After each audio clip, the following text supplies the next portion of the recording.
اللهم صل على محمد وآل محمد اللهم صل على محمد وآل محمد اللهم صل على محمد وآل محمد۔ خدایا ہمارے امام زمانہ کو ہم سے راضی کر اور اس کے ظہور میں جلدی فرما۔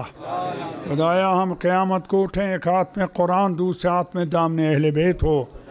خدایا ہم سب کو شفاعت اہل بیت نصیب ہو۔ جو ہمارے عزیز رشتہ دار وفات پا چکے ہیں ان کے گناہوں کو معاف کر، ان کو شفاعت اہل بیت نصیب ہو، ان کو جنت میں جگہ عطا فرما۔ خدایا مومنین مومنات کی زیارت قبول فرما، ان کو بار بار یہاں آنے کی توفیق عطا فرما۔ دل میں جو آرزوئیں لے کے آئے ہیں ان کو پورا کر۔ جن حضرات نے ان سے التماس دعا کی تھی خدایا ان کی حاجتیں بھی پورا کر۔ جو مومن بیمار ہیں ان کو شفا عطا فرما۔ جو بے آباد ہیں ان کے گھروں کو آباد کر۔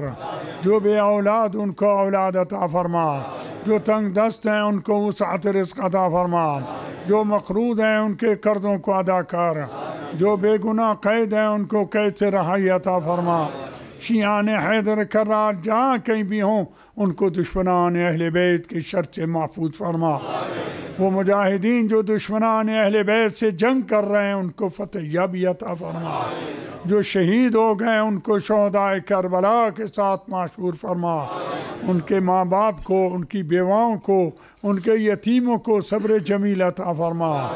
جو زخمی ہیں ان کو شفا عطا فرما۔ خدایا مجھے توفیق دے مرنے سے پہلے اپنی قوم شیعہ کی کوئی خدمت کر جاؤں۔ مجھے توفیق دے سودا علمیہ کو اور مضبوط اور بلند کر سکوں۔ اللہم صلی علی محمد و آل محمد۔